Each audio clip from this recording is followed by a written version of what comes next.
What does that sound? We need to remember what we lost.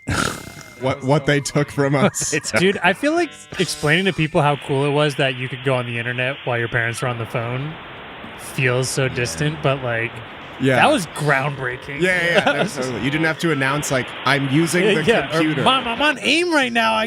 Can you take the phone call later? You just booted me.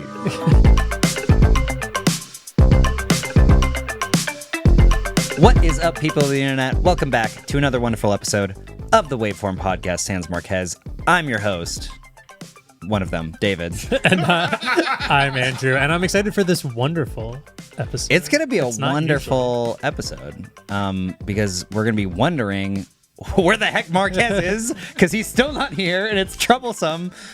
He's coming back next week, theoretically. Yes, you can watch his games on theworldgames.org. They're all free streaming, and you can watch the VOD because it's in China, and it's usually on when we're all sleeping. Yeah, very nice. nice. The description. Yeah, he's still in China. Hopefully, he'll get back next week on time to talk about Pixel because You better.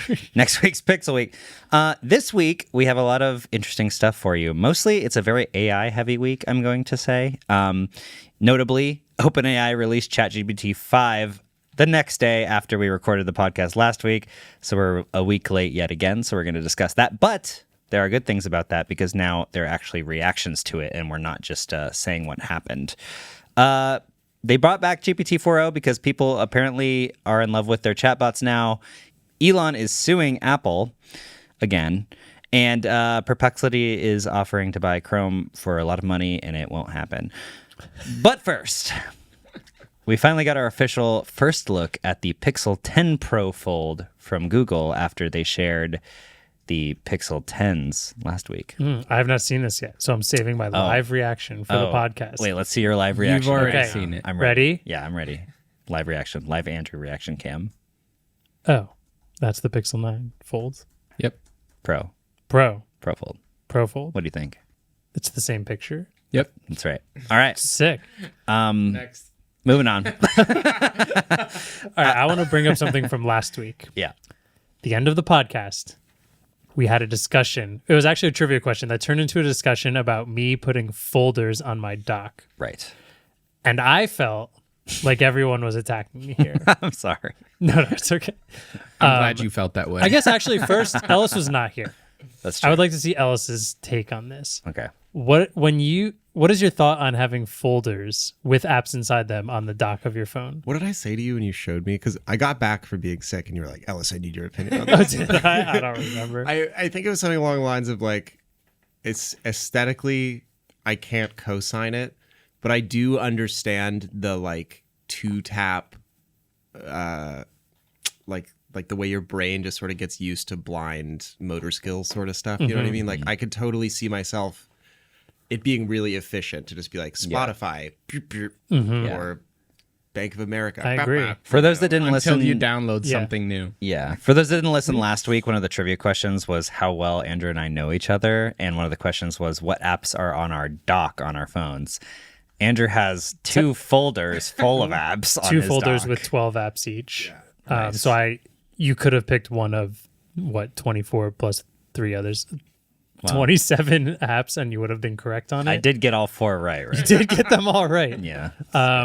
But so, yeah, I like it. It's like second nature to just click things. And if I download something new, it doesn't because they're folders. They don't change. Yeah, my but app drawer, if I like you- never go in my app drawer pretty much. My overall argument is you can never change them or you have to retrain your brain. No, I just change. I like if I have to put something new in, I take the least used app and put it in that exact spot so nothing else moves. That's already too much. No, it's not. Okay, whatever. Well, me not being, really petty about this, Control F'd my name in the comments of last week's episode and found well over 100 responses, either agreeing or disagreeing with me, and I have the final tally here. Okay, I'm ready. In favor of Andrew and snap. folders, Here we go. 111. In 111? favor of no folders, 18.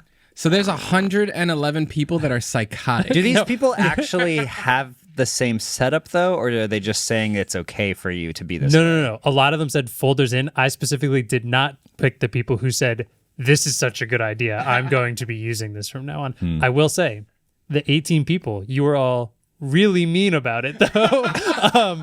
Diabolical, psycho, like it was name calling on top of. It wasn't just this is There wrong. are dozens of us. It was aimed directly at me. But Wow. I think Rude. folders wins. I'm just happy that a lot of them were Android users. There were quite a few people who said I'm an iPhone user and still put folders in my dock. Thank you. I'm happy that we have a diversity of opinions. You guys want to guess That's what's all on my nice. dock? Ooh. It's just straight to the battery percentage. Yeah. And also Battery guess my health. battery health. percentage while we're here. Oh yeah. 61. 61? Andrew? 67. Andrew has it at 68. Oh. We're cooking this It's morning. 11:30. It's a little later than normal. That thing's Yeah. I think I may have charged my phone a little bit in David's car this morning. Oh yeah, true. My dock is really boring. Oh, we want to. Oh yeah, what's on your dock? It's The default. Messages. close. Messages is on there. Safari's Safari's phone, on there. Phone is on there.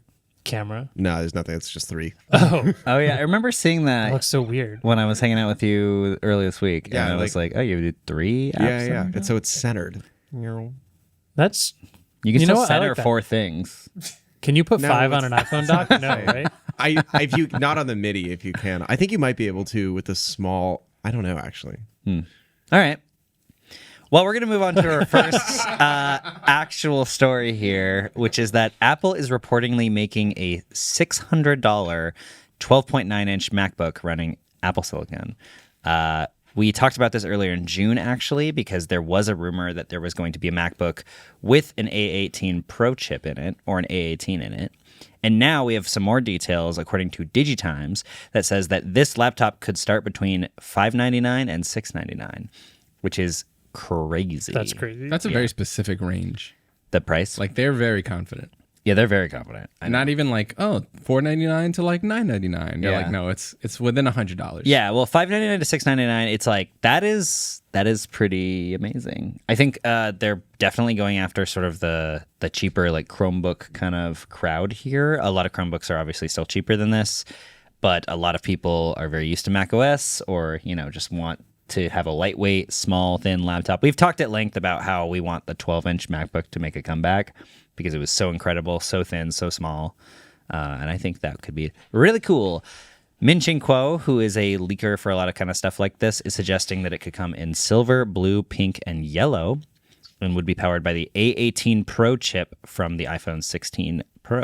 I would get one of these so fast. Yeah. This is awesome. I mean, so sick. Yeah. Even just on top of people wanting Mac OS and stuff, some people just want an Apple product. Yes, and like that's true. I think we all know that. And for the cheaper you can make a person in class be able to open a laptop and an Apple logo point out, you're gonna make a piss ton of money off that. Yeah. Like, if we're being honest, It's also beneficial for Apple because they've already made a ton of these A18 Pro chips. And so the more they can make, the more the price goes down per unit.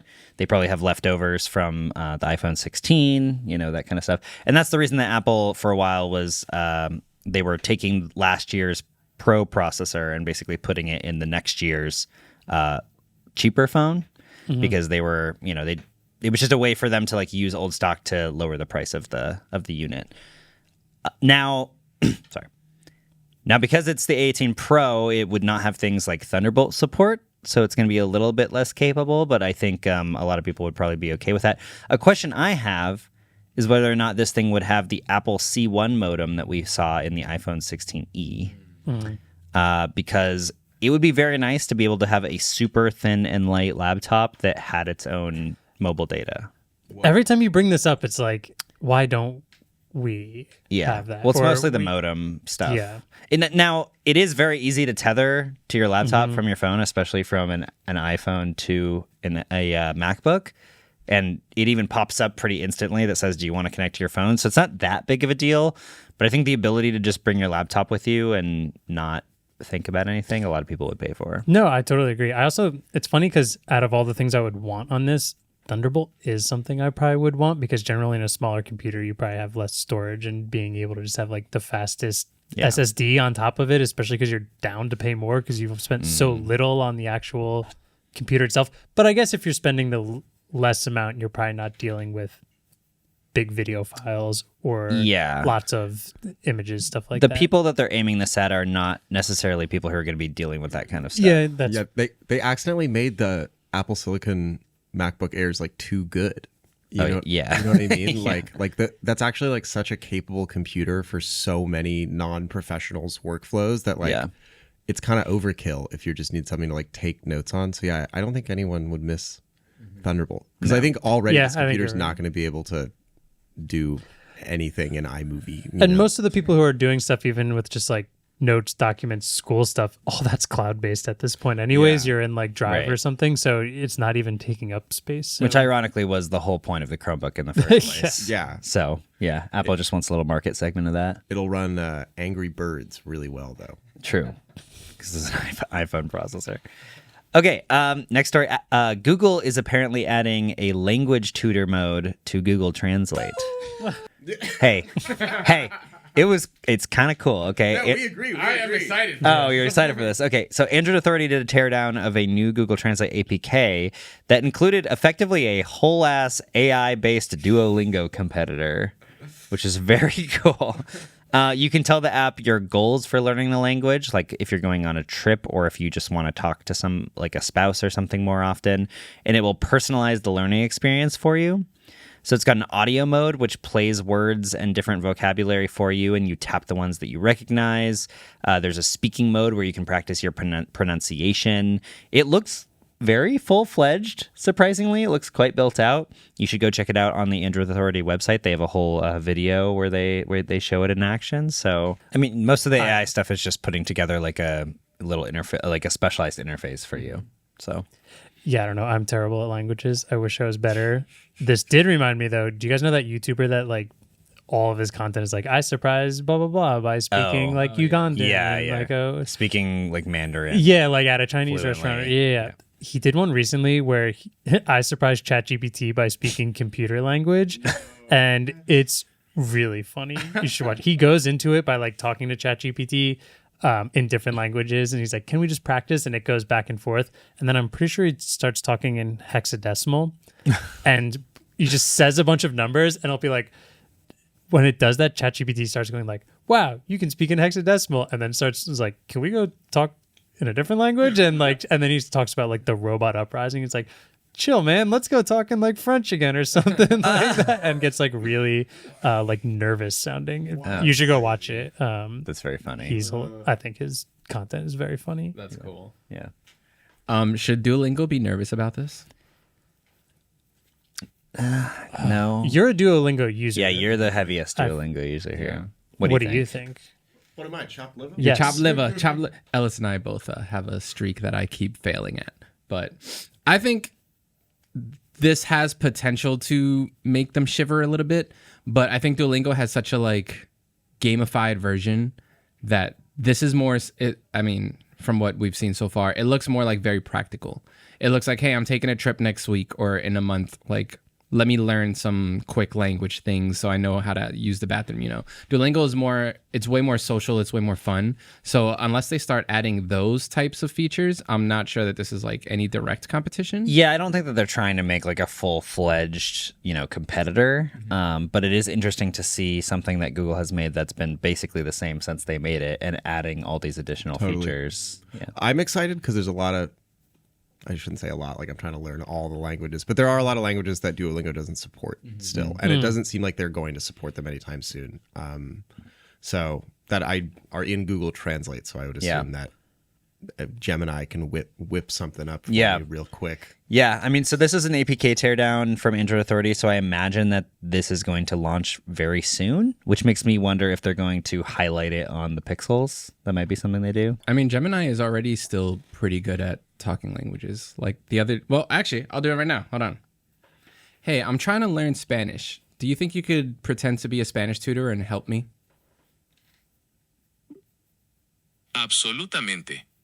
Me encantaría ser tu tutora de español. ¿Qué te trae por aquí? ¿Eres principiante? I feel like it kind of does this already, so like I don't see. It would have makes been sense nicer that if they it would was just put like, this in hey, an you're app. trying to learn Spanish, so I'm not going to just straight speak Spanish. Which you don't know. directly into Spanish. That's how you learn, man. Immersion. I have a question about Duolingo. Is it all like you need to be present on your phone typing and pressing things, right? Can you just do it by listening? So here's my question. Like, you two are like riding the bus or the train and can do it on that. I'm driving a car when I'm commuting. Is there a way to try it? You want like the old school, like learn Italian cassette kind of. tapes. Well, because I can't use my phone when I'm driving. Honestly, so, you know what is better than Duolingo that should give them a run for money? Just type in whatever language you want to learn on YouTube and then the word SpongeBob full episodes. And I'm like not even joking, because if you're like us and you just know every line of that show anyway, like no, but I'm not even like it's actually been like so helpful. There have been multiple times where I've heard a word and been like, oh shit, SpongeBob said that. And I meant that when he said it. Like,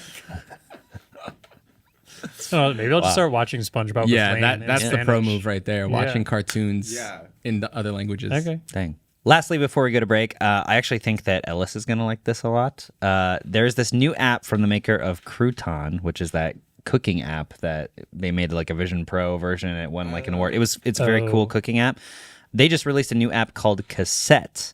And I saw this. It looks so good. Cassette is cool. I downloaded it this morning. I'll actually just give you a little live demo.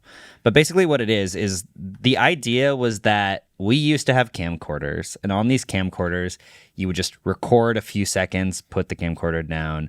A few days later, you'd record a few seconds of something, put the camcorder down. You'd record random events.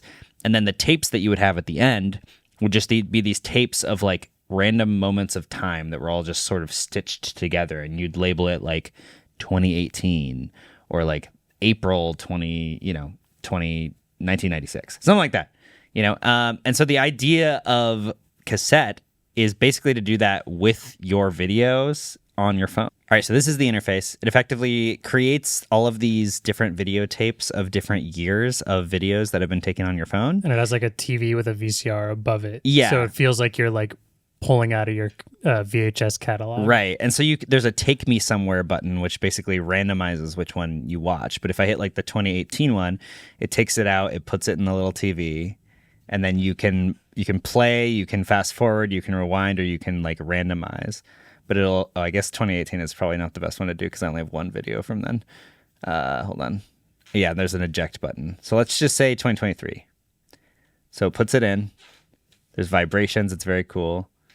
And then it basically puts this like little kind of like VHS effect on top of the video, and it also puts like the location and the time and the date. It's pretty much like there's me talking. I remember that. That was the scrapped YouTube short that we made. But and then a concert. Wait, that was also I was with you. Yeah, we were at. We went to this concert together. And it's kind of nice. You can just sort of just like watch all of these old videos that you've completely forgotten about. It feels like kind of a more fun version of the like this day in like Google Photos, like X amount of years ago, or like you were doing this 5 years ago, but it's stitching it together so you don't get the choice of doing it. And I guess it will bring back kind of like memories maybe you forgot about in a fun old way, even though it's very funny that it's pretending to be a VHS tape when almost all of it was definitely recorded on your phone. Oh, yeah. But that's the thing is like your phone effectively is a camcorder that we use all the time, and we almost never go back and watch these videos. But this sort of gives you like a fun way you can like sit with your spouse or something and just like randomly watch a bunch of videos that you've taken on your phone like 5 years ago. Does it take videos from your iCloud? Or is it only local videos? Because I am not sure. Mine only shows like from like this week and last week. And Adam changes his phone I every keep changing 3 my phone, weeks. so it's not very useful for me. Yeah, it's probably your iCloud. Yeah, I'm not totally sure, but it's only iOS, correct? Correct. Yeah, right now Again, it's only iOS. Android users like to have fun. We have folders on our docs. We know how to have fun. Come on. Yeah, that's true. Anyway, I just thought it was fun and very cute. It is really, it's a really clever app. I'm just nervous that this is going to be built into Google Photos like next week. So I actually talked to the developer a little bit. Yeah. They said they want it to be Sherlocked. Why? They said we built this because we really want there to be more like of a vibe when you're going through these features, and we like wouldn't mind it being Sherlocked because we're like not trying to make money from this. We're just trying to make phones a little more fun to use. That's cool. So it's exactly what I would say if I wanted to make a lot of money off of something. Maybe because Google Photos does do this already, but it does it terribly. It does like a weird basic track in the background and like Google makes it feel like a remembrance video, like someone It's like died, someone and died. then Yeah, no, like Apple Photos also does this because there's now the memory movies that you can make where you can describe something, and it's giving me suggestions. Moments with Lee over time, a relaxing afternoon in the park, evenings out in San Francisco with epic music. It already does this, but it's very like evenings out in San Francisco. Wait, I actually want to make. I made the clutch move of ordering us pizza at 1 a.m. and it has this like animation, which is cool. Oh my god, you guys are so lame. Wait, is it epic music? It's like me having dinner with epic music. It's so cringe. wait, you picked the. Oh, that's Google, or that's in your gallery. This is the memory movies through Apple Intelligence, and it's just random like videos from Yeah, San that's pretty Francisco. rough. Anyway, yeah, it's pretty rough. Stop. So yeah, I don't know. Fun little thing. Try it out. The nice thing is like you can download it, it's free, and then you can just watch some random ones and reminisce a little bit, and then if you're done, you just uninstall. Can I ask a question about it? Sure. If it has a feature, and if it doesn't, they should have this. Is there like a way to cast to your TV through it? Because that would be the best way. you mean AirPlay? Yeah. Do Well- they not? Is there not Google Cast on iPhones at all? There is. Man, I really know. It depends on nothing the about app developer iOS. if they want to like put it in. Even AirPlay or whatever. I feel like the coolest way to do this would be it feeling like the VCR, and then it's casting to your TV like you're watching on an old TV. I don't know about AirPlay. I'm gonna guess not. You probably have to AirPlay your whole phone screen. Yeah, to the probably. TV. They should add that. Question for you: if I were to use this app just as a camcorder, will it do that? Like No, every time I open it up, it records on the same tape, or does it just like access my album? And, It just accesses your. okay. Yeah, there's no way to.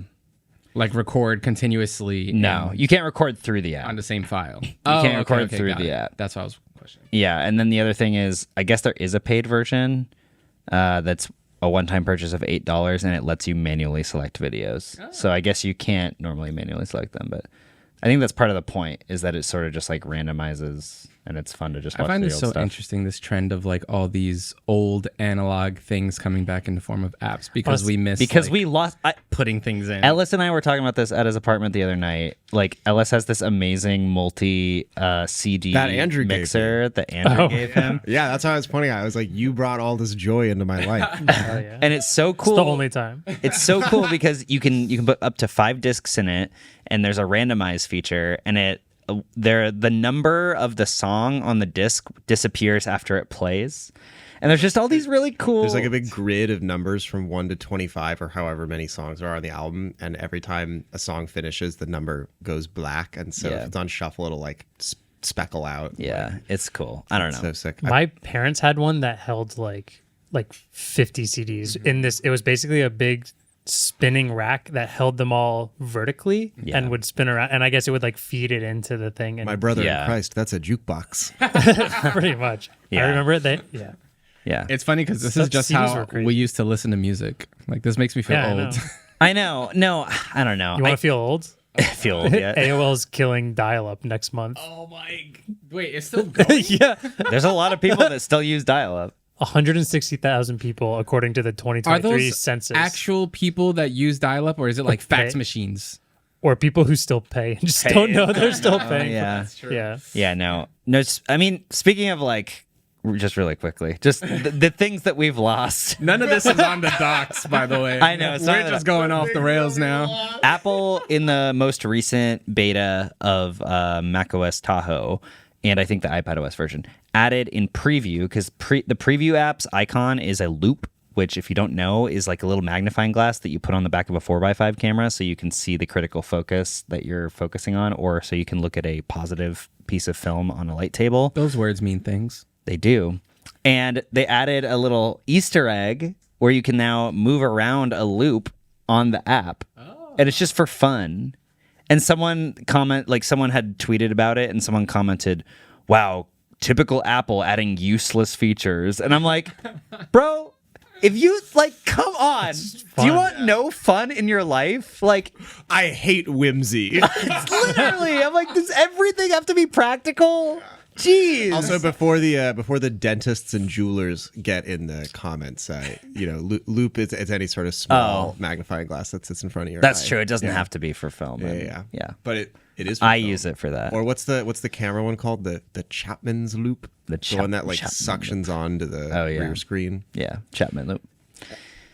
Yep. So anyway, speaking of epic music in San Francisco. Oh. What does that have to do with San Francisco? Oh yeah, I thought we had a new. Speaking of epic music in San Francisco. Oh. What's that? Head-to-head trivia!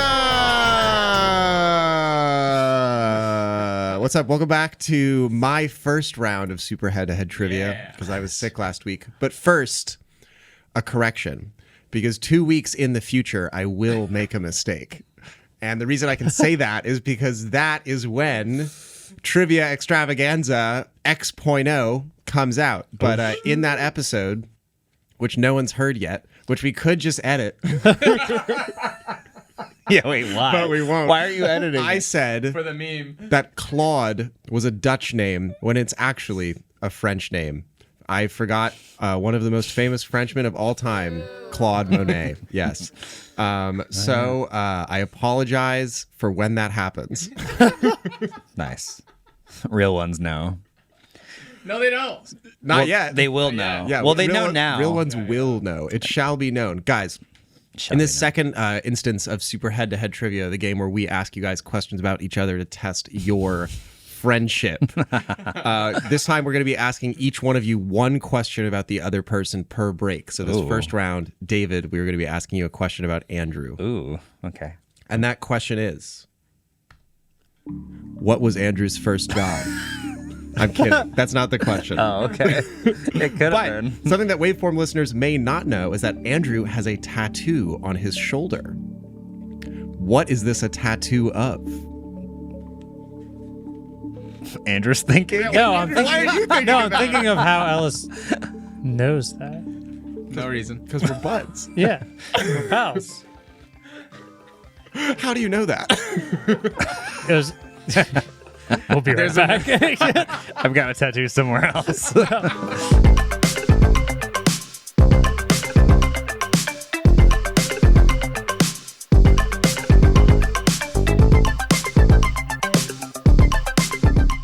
Support for Waveform comes from Monarch Money.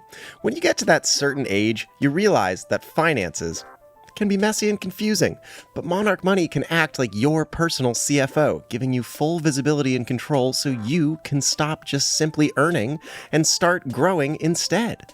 It's more than your average budgeting app.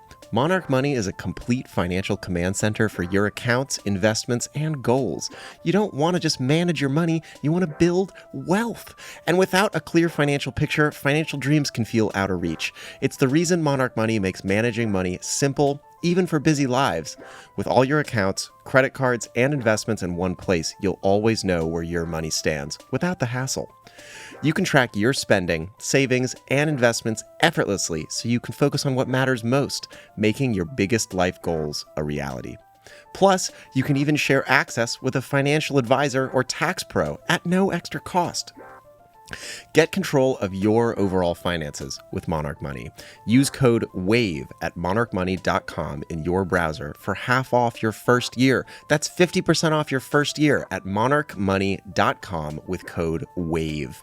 Support for this show comes from Coda, powered by Grammarly. Have you ever listened to a podcast when one of the guests was clearly recorded on a computer mic, or watched a great show but the lighting was just a little bit off? It doesn't matter how good the content is. If everyone isn't working together as a team, the product suffers. And now scale that up to an entire company. Trying to keep track of all that information, data, and projects across dozens of platforms, products, and tools will halt any productivity whatsoever. And that's why Coda, the all-in-one collaborative workspace that's helped 50,000 teams all over the world is here to get you on the same page.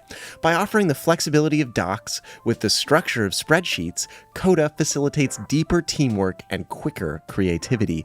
And their turnkey AI solution, Coda Brain, is a game changer. It's powered by Grammarly, so Coda is entering a new phase of innovation and expansion, aiming to redefine productivity for the AI era.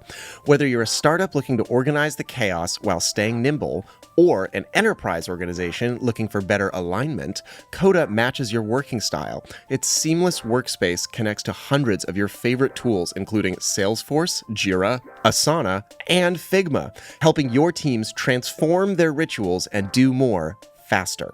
You can head over to coda.io/wave right now and you'll get 6 months off of the team plan for startups for free. That's coda.io/wave for 6 months of free team plan. coda.io/wave. Okay, welcome back.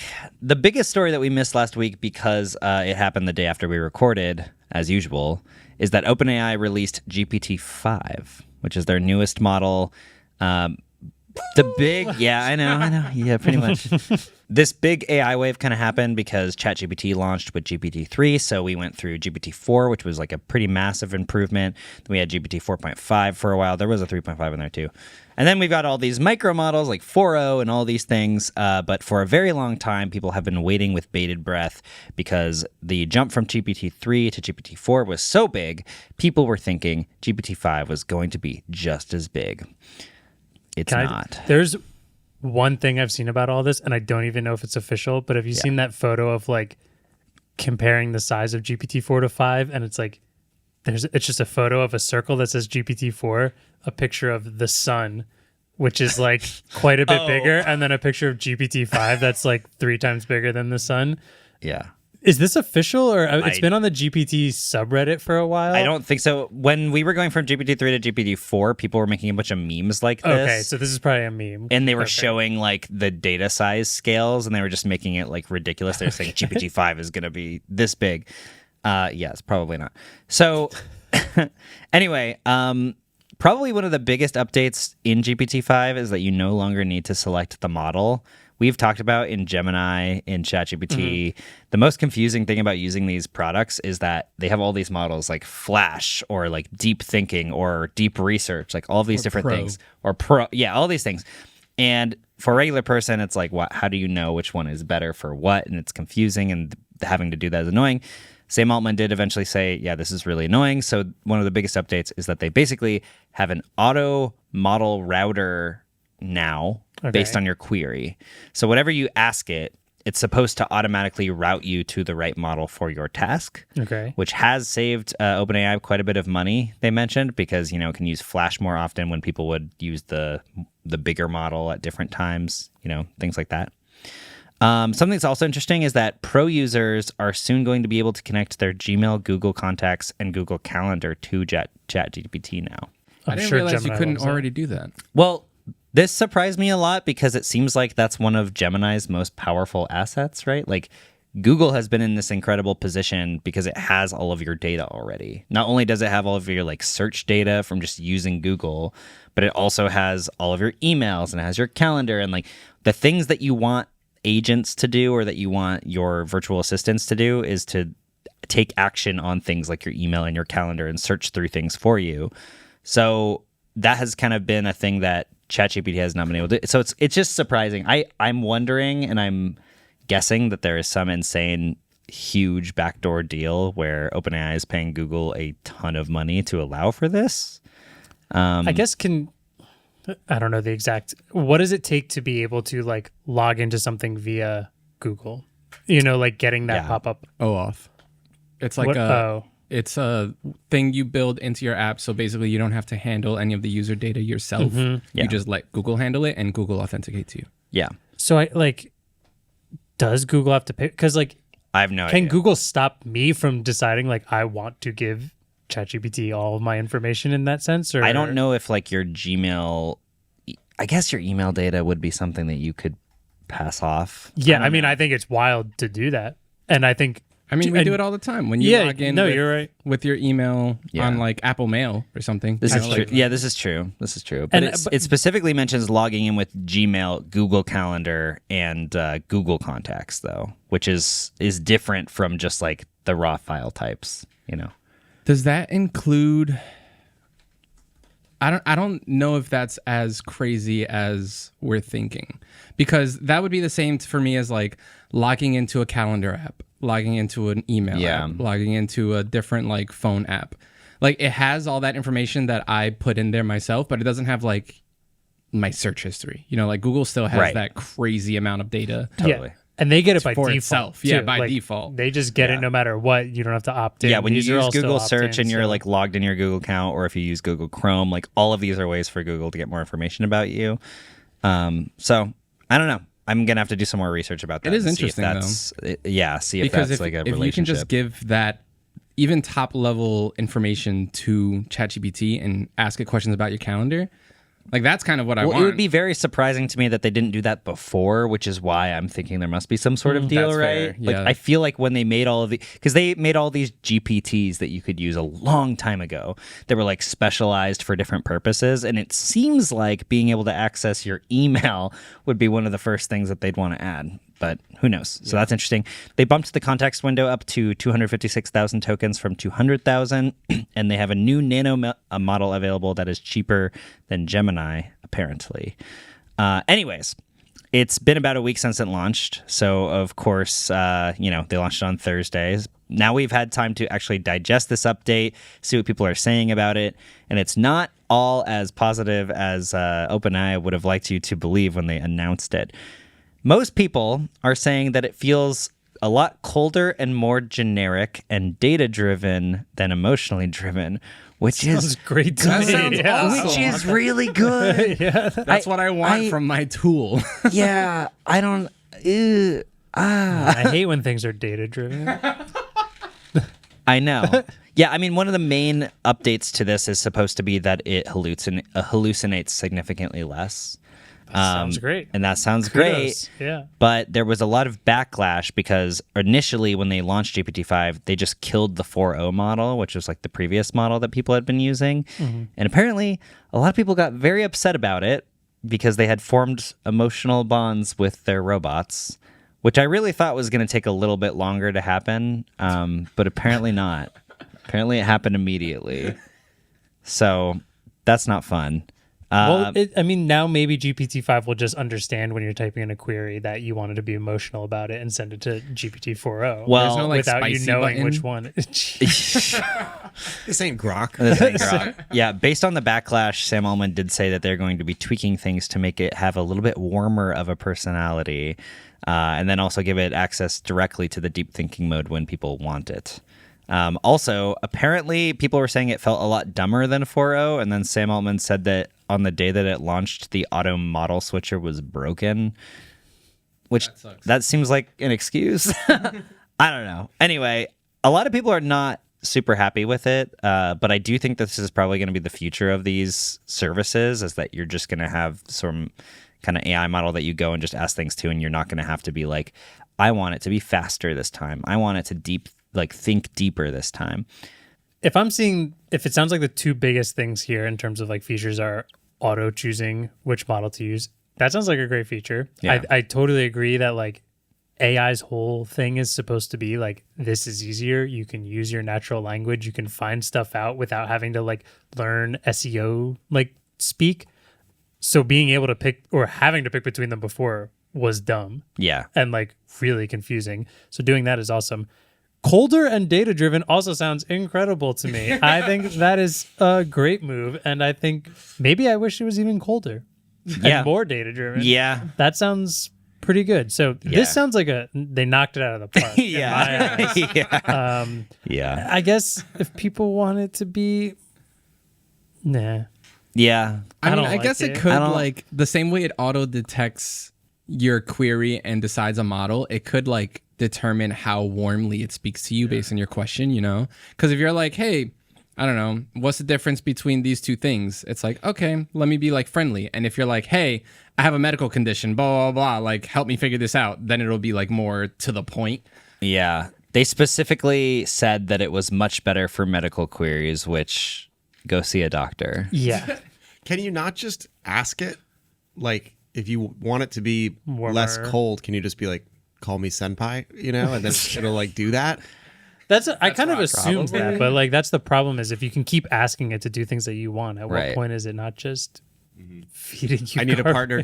I need a Yeah. partner to at least sort of predict my needs. I mean, we've talked about this before, but a robot that is just going to be like affirming all the time, people are just going to turn into narcissists. There's plenty of Manosphere podcasts that you can go to that will do all of that for you. Yeah, well, I don't know. No one's going to push back on you, or the AI is never going to push back on you. You know what I mean? So it becomes a problem. Another very funny thing that came out of that launch was that they released a bunch of graphs to show how much better it was at certain things, and these graphs Did they literally no release sense. I saw Vergecast talking about this. It's Yeah. basically like they're bar graphs, and some of the numbers are not even remotely close, and they're exactly the same size. It makes no sense.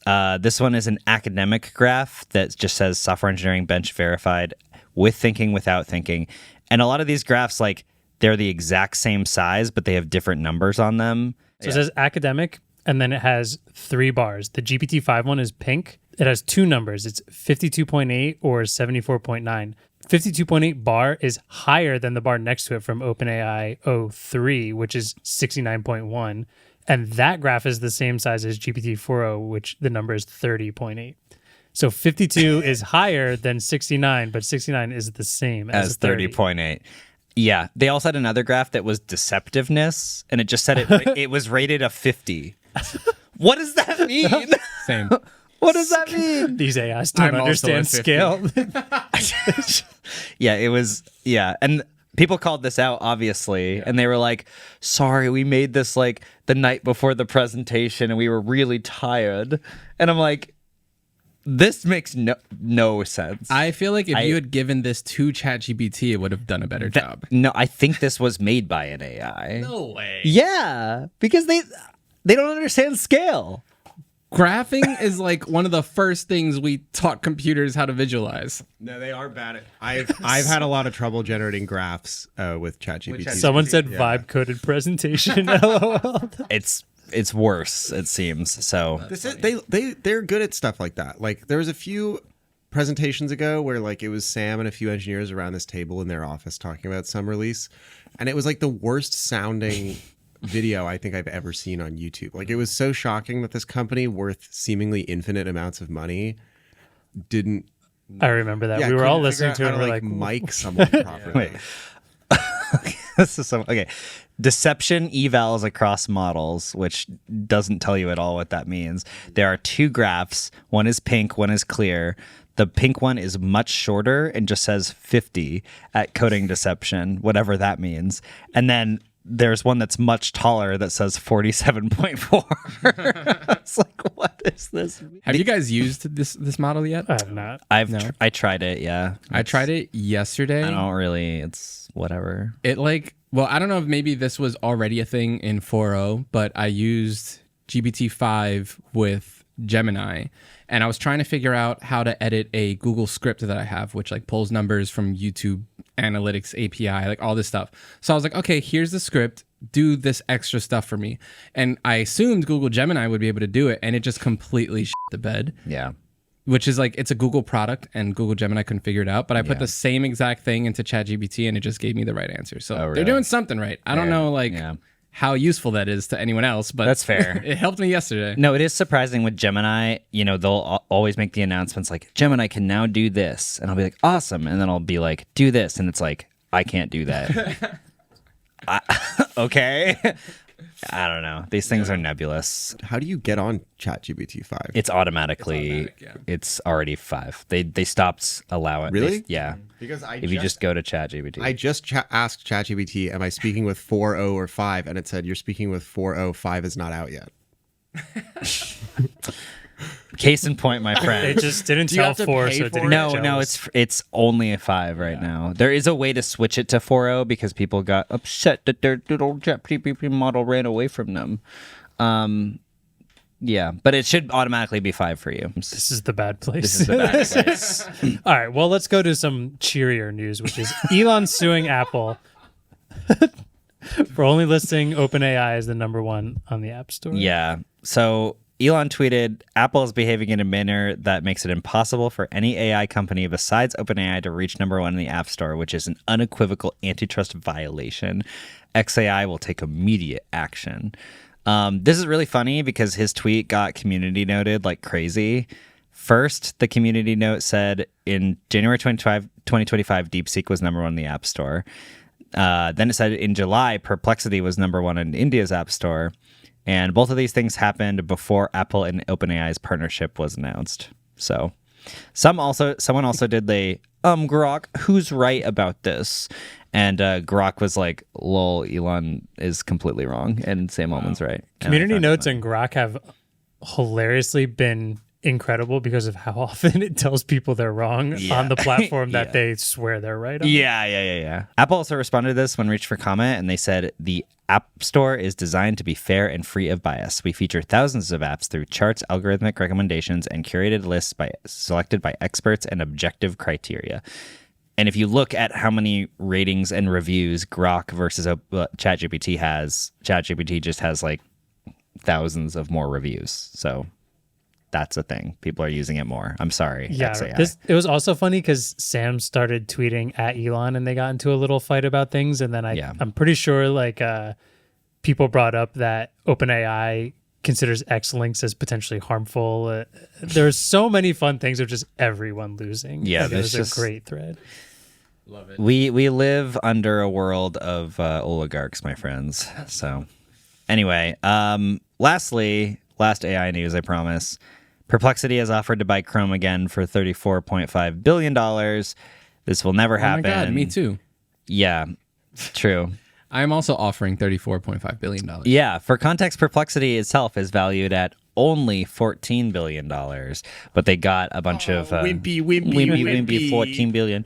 But they did get a bunch of funds that said that they would cover the rest or whatever. But this is not going to happen. Chrome is one of Google's main cash cows unless the government forces Google to sell it. So yeah, I wonder if like having these public offers out there changes how this might go down of, are we going to force them to sell it? Like if we see that there are other companies out there that are not Google that are willing to buy it and maybe would. That's the thing is like, it's clearly a monopoly. Chrome should be sold. I can't think of anyone who I would want to buy Chrome and not just assume that it's no, exactly. Because the only terrible people that could afford Chrome are the other monopolies. Like you don't want Amazon to buy Chrome. Yeah. You don't want Apple to buy Chrome. It's all bad. It's all bad. It's all bad. I don't also want. It's cool seeing some numbers about what people potentially think Chrome is could worth. value it at. Yeah. 34 billion. 34.5 billion. Couldn't even go to 35 billion. I know. Why is it Perplexity. 34.5? I guess 500 million is a lot of money. So, It is. All right. Well, that's about it for the AI segment of this podcast. Thank God. We're going to take it to an ad break. But first, Andrew's going to get asked a question about me. I'm intrigued. I already forgot what the question. Oh no, never mind. Super head-to-head trivia. I keep hitting the wrong button. I'm just so sorry, guys. But Andrew, Yes. keen waveform listeners may have picked up that David is very musical. Mm-hmm. But what genre of music Don't do did this to me. David's band in college play? There's many, pretty sure I many know. different genres. I'm looking for two in particular, and I'll accept either one. Oh, two. One of them is a musical genre. The other one is an occupation. That I don't know what that is. I know what instrument he played too. I don't even know what that means. Hearing that described as an occupation is hilarious. You'll get it later. Okay. It was submitted many times as an occupation during our Family Feud episode a little while back. Like 2 years ago. An occupation. All right. I really hope I'm remembering this right about you, David. I think I am. Well, I'll verify that at the end, like usual. We'll be right back. Do it.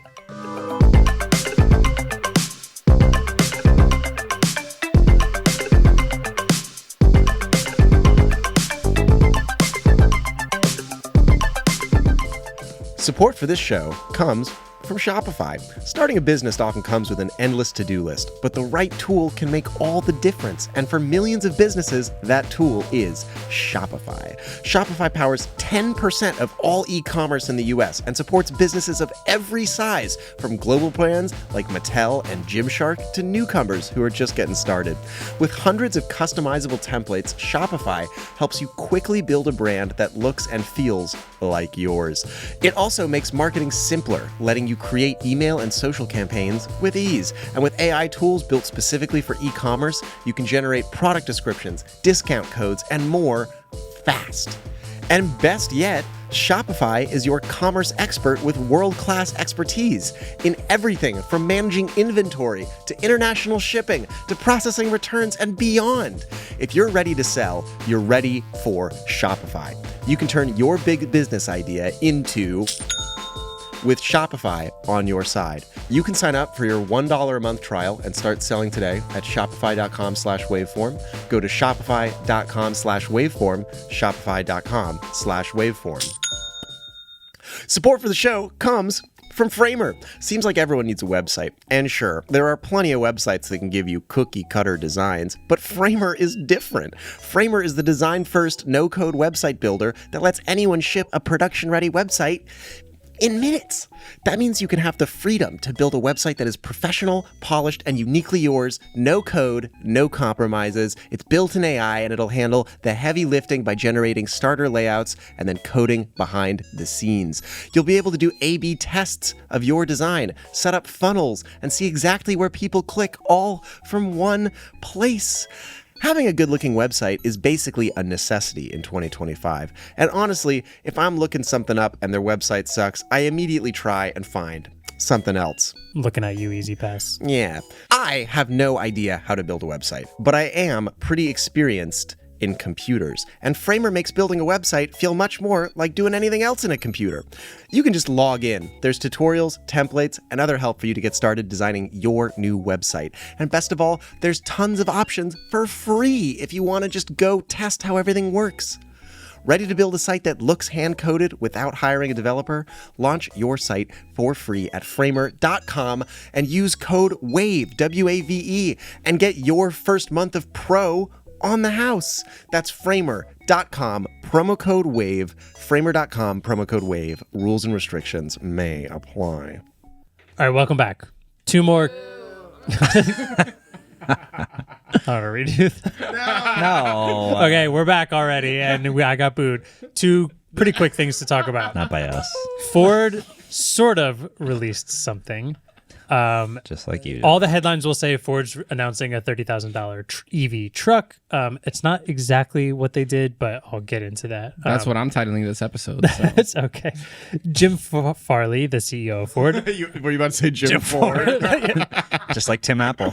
That would be, so he announced this week something that he is calling a Model T moment in history. Which is a great marketing scheme that David and Ellis both just T-posed at the same time. You did it too. But the reason he can kind of call it this is because it's less about the actual truck that he's announcing and more about the assembly line that and how they're going to be producing EVs in the future. Right. So this is their way of getting into a more affordable EV, kind of like the way Model Ts was the way with the assembly line to construct vehicles for a more middle-class America.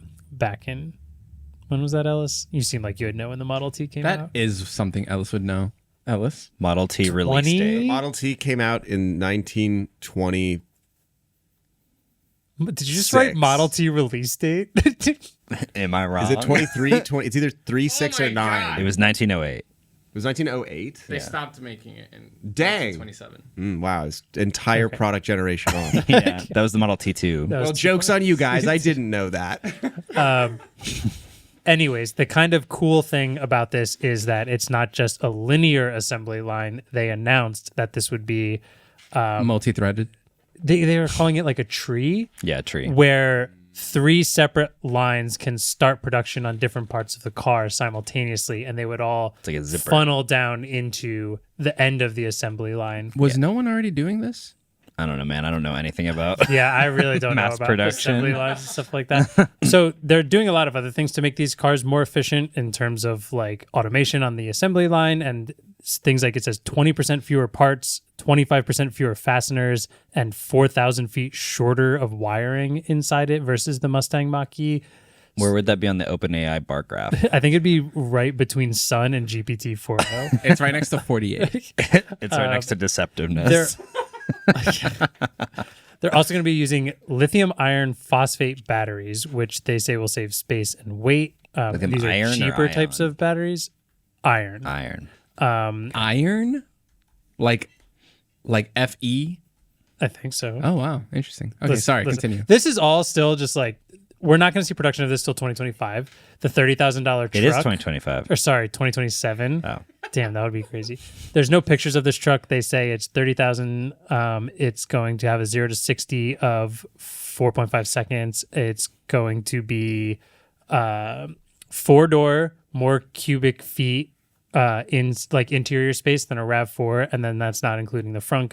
And they claim the trunk or the truck of the bed will be able to fit a surfboard and accessories without the use of a roof rack. What's confusing about that is I'm pretty sure you can just lean a surfboard up on a truck of a bed, so I can't tell the actual size. And there's also many different size surfboards. Also, that doesn't sound very mid-sized truck anymore. That just sounds like a big old truck. It does. I think everyone's just assuming this is going to be a Ranger size, which is in the truck world, It's a small truck, yeah. smaller truck. Yeah. So yeah, but it's not just going to be trucks; it's going to be SUVs. Pretty much all. We're talking about platform and assembly here, So which is this is like cool. competition But it's for also the Slate, basically? Like the Slate truck that was announced? it sounds sounds bigger very than the similar. Slate, but it sounds similar to that line of like Okay. the Slate is though pick all your different parts like a la carte style. This is more like how we've talked about EV companies building kind of like bases of vehicles, so then they can make multiple platforms. different platforms. The Canoe, R.I.P. Yeah. So we'll see. This is a really big announcement for production not starting for 1.5 years, and we have 0 photos of the truck. They did say there's apparently like a rumored some design of the truck going around to like Ford workers, and some people have seen it. So maybe we'll see a leak of it sometime in the future, but I'm also going to release a $20,000 EV. where In do you have a 2027. website where I can reserve Yeah, now you with have $100 $100 down non-refundable? pre-order, Yes. non-refundable. If so, please link it in the show notes. All right. Okay, one more thing. Okay. Have you noticed Reddit now has games? I have not, thank God. Gamers can't afford Okay, the Reddit app, If you're a gamer, you The- cannot afford this. everyone's favorite Reddit app that's totally not terrible at all. I noticed yeah. this weekend. Now, above my communities, above my most recently visited apps, has a sidebar for Reddit games. Which, first of all, why are we doing games on everything? Netflix has it. YouTube has it. Oh my God. It feels like everybody's trying to be the next like random app that has Farmville that like a bunch of people get addicted Do to. not leave the app. Maximum monthly usage time, I don't have please. this. You don't? No. On It's Reddit. on mine. I can take a screen recording. Maybe of they it or a know. screenshot of it. I actually did take a Maybe it's screenshot like of it rolling already. out little by little. They're just personally So trying to in my destroy you. sidebar right now, I have games on Reddit, Redonkulous, Solve Riddles. Then I have Type Battle, Flappy Goose, Oh, I also Pixelary, don't have and this. Discover More Games. When I click into Discover More Games, it brings it up kind of like a subreddit Okay. with posts that have comments and titles. But then I like try and play. The first thing I try and play is Flappy Goose, but it just plays me a video of someone else playing it. And then there's comments under it. Guys, we need to like, touch grass. Don't really understand what's going on. We really need to go outside. And then there's one Are any of them Pixelary. games? They sort of are. Like, this is pixel art, and you have to guess what it is. But there's not really an actual answer to it. There's just a graph of everybody's guesses. So, like, the first one I saw was Crash Bandicoot, and it was just a graph of people typing in Crash, like Bandicoot, Crash, Crash Bandicoot with different capitalization on it. It makes no sense. And in an app that already is terrible, instead of fixing things like your timeline refreshing and you losing all the articles you just saw, or my algorithm just completely shuts off sometimes because I guess I'm not following enough communities, and since it won't list it chronologically, I just have no more things to read. Or my favorite, getting sold human growth hormone pills in the ads like every single day. The ads are so bad. It's like Twitter where you can just tell no one wants to advertise on this anymore. Yeah. So you get the dumbest ads possible. They're like, hey, let's add some games to this. Feels cool. You got games on your phone? Do you got games on your app? Games in your broken You know what app? app has games hidden in it that are actually kind of fun though? YouTube? The YouTube app? Oh, right. Have you played those? I've never played Yeah, there's those. like a Running Man one that's kind of good. They're good? I just see all the Name a flash, good- the flash games from my childhood in there. Really? Oh, Or really? yeah, a bunch of them like repurposed. Newgrounds or like Not that old. Oh. Like a little bit after that. what are those? What are those? I don't know. Like I don't know. Tanks? Like Sorry. Yeah, there's Prison Life, City Smash, and Solar Smash. Those are the ones that Those just are the popped up. YouTube games? Well, those are the ones that just popped up for me.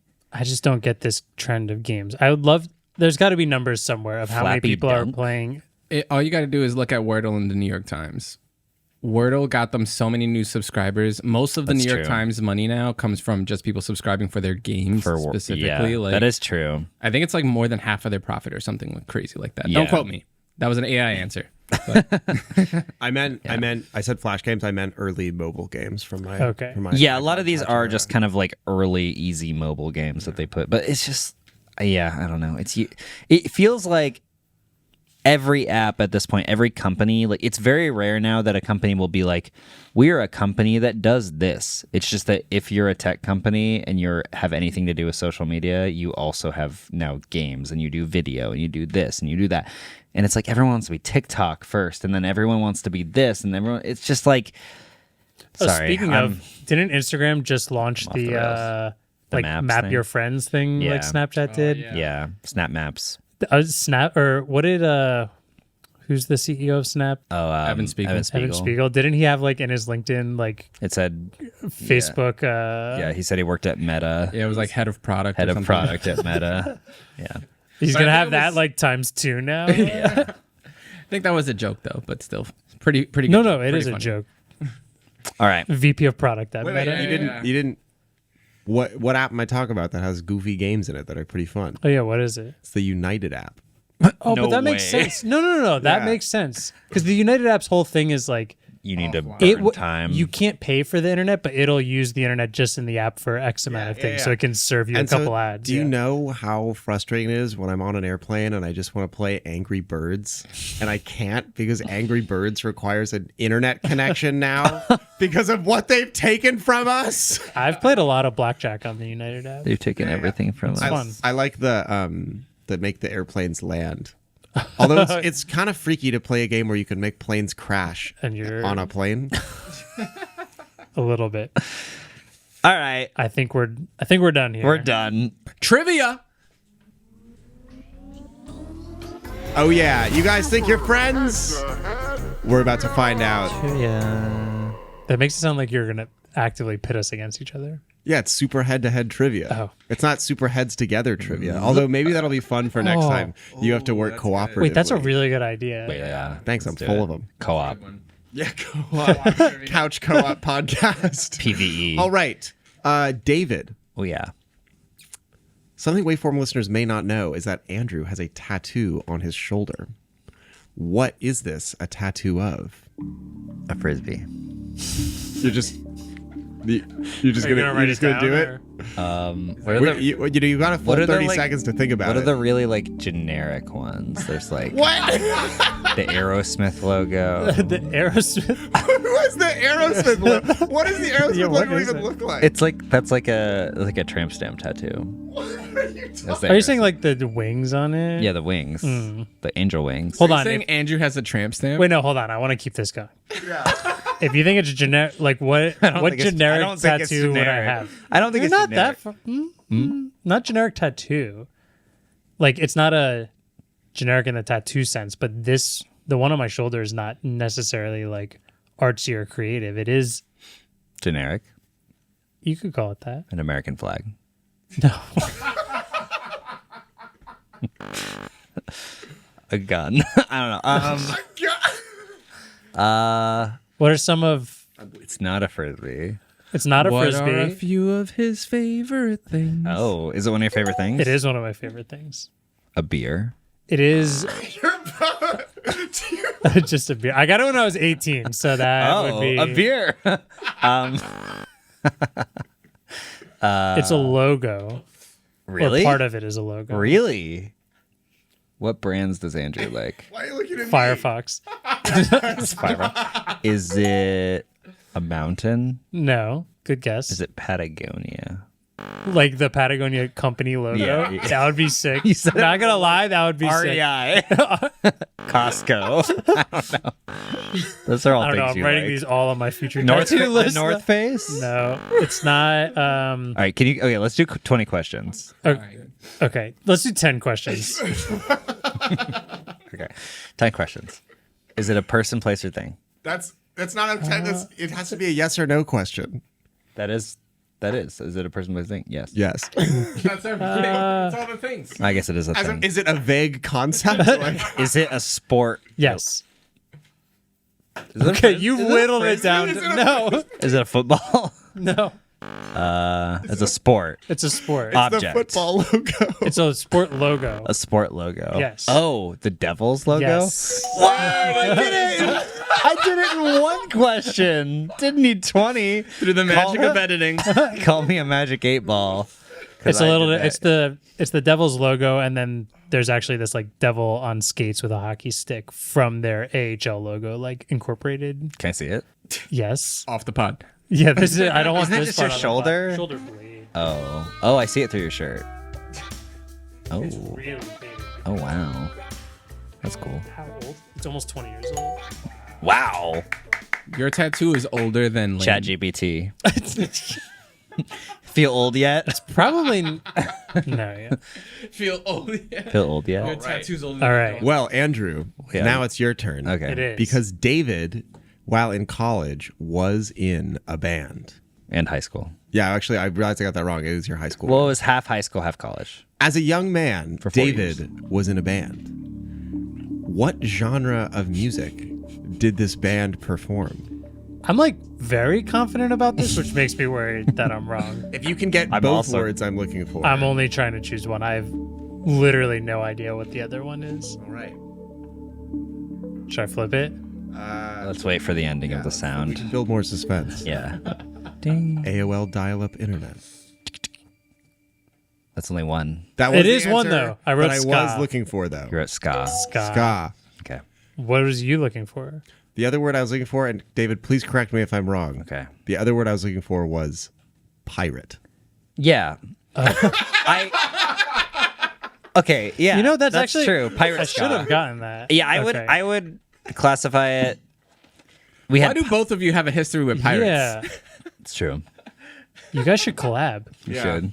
We had a pirate ska song. We had a medieval ska song. We had a robot ska song. Got it. But it was more like pirate ska was more of the vibe for sure. I've seen We have an album. It's the out. Blender You can listen to music it. video with the yeah, pirate that's ship that's incredible. like flipping up and Yeah, upside down and that stuff. rendering that music video, I had a razor blade at the time. It was the first one, and it melted the connector between the battery and the computer, so it could no longer. Was the first Razor Blade the one where some of the keys were kind of like the Stream Deck, where you Yeah. could make them skills like Yeah. in a MOBA? Yeah, it's cool. Man, Razor used to think of some cool stuff. They did, yeah.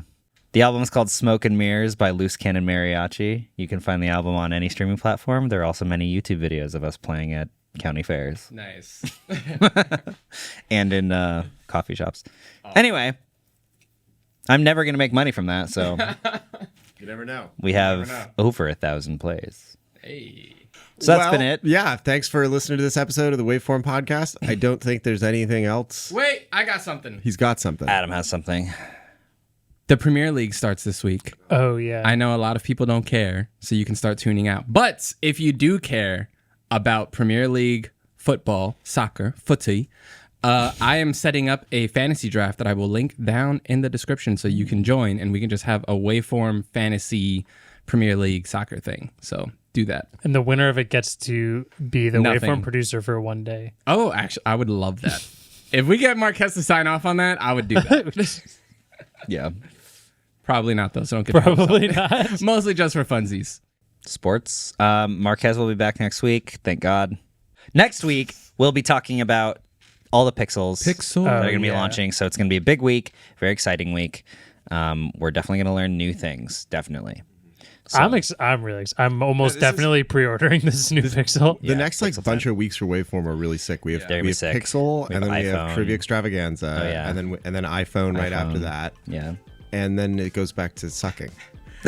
Yeah. I love that you put Trivia Extravaganza in between our 2 biggest episodes of the year. Yeah. Literally, Trivia Extravaganza is like the biggest thing that happens in tech. Nice. That's Like, true. Well, yeah, Yeah. Google and Apple like made sure their events didn't. Yeah. Come They up shut during down their Trivia campuses Extravaganza. so that 'cause everyone's going to want to be at home To watch. watching That's true. Trivia Extravaganza. There's like a palpable shift in the S&P 500 from so many tech companies being unproductive that day. That's true. Someone please read us out before I. Waveform was produced by Adam Molina and Ellis Rovin, partner with Vox Media Podcast Network. And our intro outro music was created by Vane Still. Bingo.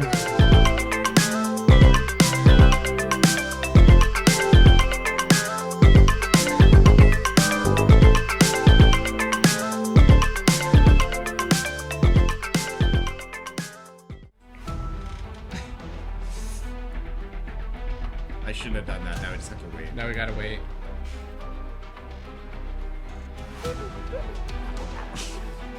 No, don't do that. Hold on one second. No, don't do this. I got words, boy. Gamers can't afford this. You're a gamer, you can. That's just embarrassing. I can't believe you brought that back. That's a lot of smarts, but also a lot of data.